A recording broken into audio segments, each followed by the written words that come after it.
ആഗ്രഹങ്ങളൊക്കെ ഉള്ളിൽ വെച്ച് ഒറ്റപ്പെട്ട് താമസിക്കുന്ന നമ്മുടെ ഹീറോയുടെ വീടിന് താഴെയാണ് പുതിയ ദമ്പതികൾ താമസിക്കാൻ എത്തുന്നത്. ആ ഹീറോയുടെ വീട്ടിലെ റൂമിൽ ചെറിയ തുളയുണ്ട്. ആ തുളയിലൂടെ നോക്കിയാൽ ദമ്പതികളുടെ റൂം കാണാം. ഹീറോ ആ തുളയിലൂടെ അവർ ചെയ്യുന്നതെല്ലാം ഒളിഞ്ഞു നോക്കുമായിരുന്നു. പതിയെയാണ് ആ പെണ്ണ് ആരാണെന്ന് ഹീറോ കണ്ടുപിടിക്കുന്നത്. പിന്നീട് ഭർത്താവില്ലാത്ത ടൈമിൽ അവർ തമ്മിൽ പല കാര്യങ്ങളും നടക്കും. അപ്പൊ പറഞ്ഞു വന്നത് 2022 ഇറങ്ങിയ സ്കോർപിയോ നൈറ്റ് 3 എന്ന മൂവിയെ പറ്റിയാണ്.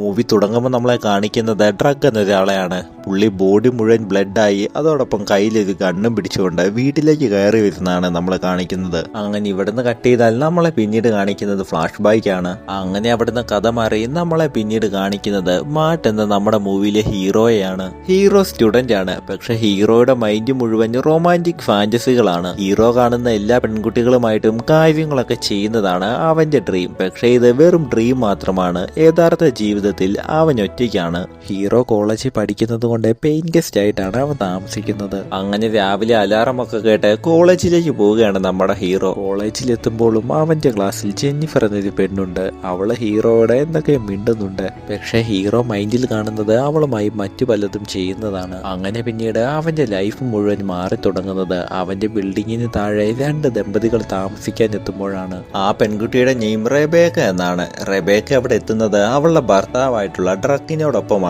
നമ്മുടെ ഹീറോയിനായിട്ടുള്ള റെബേക്കയെ കണ്ടപ്പോൾ തന്നെ ഹീറോയ്ക്ക് ക്രഷ് അടിച്ചിട്ടുണ്ടായിരുന്നു. കോളേജിൽ ഹീറോയുടെ ഫ്രണ്ട് ആയിട്ടുള്ള മാഡി അവനെ കോൺസേർട്ടിന് വിളിക്കും. പക്ഷെ അപ്പോൾ പോലും ഹീറോയുടെ മൈൻഡ് റെബേക്കയിലായിരുന്നു.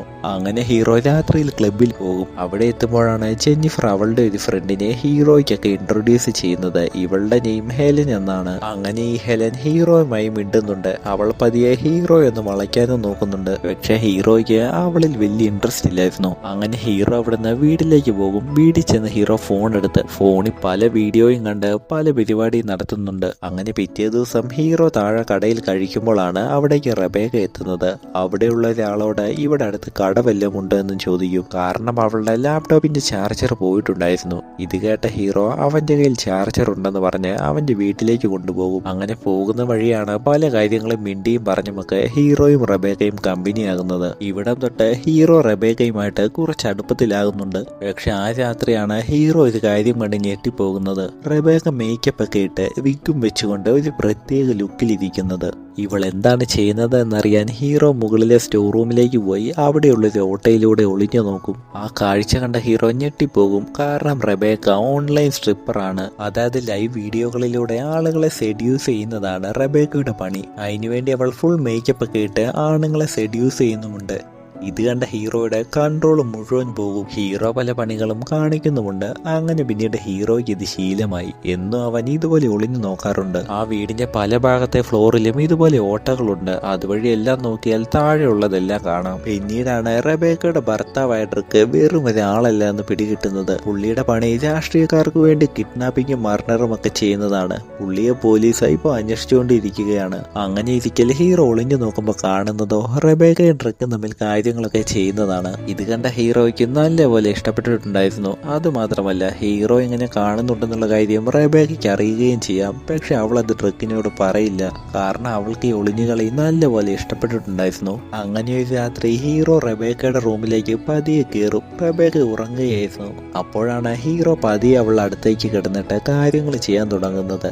പക്ഷെ റെബേക്ക യഥാർത്ഥത്തിൽ ഉറങ്ങിയിട്ടില്ലായിരുന്നു. അവൾ ഉറങ്ങുന്നത് പോലെ അഭിനയിക്കുകയായിരുന്നു. ഹീറോ അവളുമായി കാര്യങ്ങളൊക്കെ ചെയ്യും. അത് അവൾക്കും അവനും ഇഷ്ടപ്പെട്ടിട്ടുണ്ടായിരുന്നു. അവൾക്ക് സീക്രട്ട് ആയിട്ടുള്ള റിലേഷൻ ഇഷ്ടപ്പെട്ടിട്ടുണ്ടായിരുന്നു. അങ്ങനെ കാര്യങ്ങളൊക്കെ കഴിയുമ്പോഴാണ് ഹീറോ ഒന്ന് പേടിക്കുന്നത്.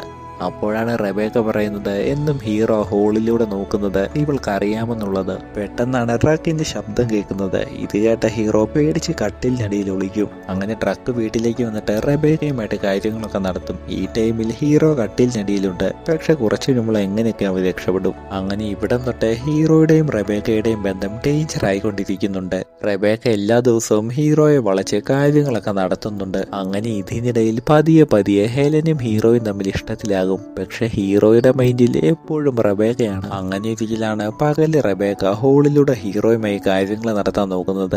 അപ്പോഴേക്കും ഡ്രക്ക് അവിടേക്ക് എത്തും. ആ ശബ്ദം കേട്ട റെബേക്ക താഴേക്ക് വീഴും. പക്ഷെ യഥാർത്ഥത്തിൽ ഡ്രക്ക് വരുന്ന കണ്ട റെബേക്ക വെറുതെ അഭിനയിച്ചതാണ്. അങ്ങനെ ഇതിന്റെ ഇടയിൽ ഡ്രഗിന്റെ ഗുണ്ടാ ലോകം മുഴുവൻ തകർന്നു പോകും. പോലീസ് വന്ന് അവന്റെ ടീമിനെ മുഴുവൻ പിടികൂടും. അവന്റെ ടീമിന് തന്നെ ഡ്രഗിനെ ഡൗട്ട് തോന്നും. അങ്ങനെ ഡ്രഗിനെ പോലീസ് കൊണ്ടുപോയി ഡ്രഗിനെ നല്ലപോലെ ടോർച്ചർ ചെയ്യും. അങ്ങനെ ഇവിടെയാണെങ്കിലോ റെബേക്ക തുണി അലക്കിക്കൊണ്ട് നിൽക്കുമ്പോൾ ഹീറോ അവളുടെ അടുത്തേക്ക് പോകും. പിന്നെ പറയണ്ടല്ലോ, രണ്ടുപേരും തമ്മിൽ കാര്യങ്ങളൊക്കെ നടക്കും. ഇതേ ടൈമിലാണ് ഹെലൻ ഹീറോ അന്വേഷിച്ച് വീട്ടിലേക്ക് എത്തുന്നത്. ഹീറോയെ കാണാത്തത് കൊണ്ട് അവൾ വീടിനകത്തേക്ക് കയറും. അകത്ത് കയറി അവിടെ മുഴുവൻ തപ്പും. അപ്പോഴാണ് അവൾ അവിടെ ഒരു ഹോള് കാണുന്നത്.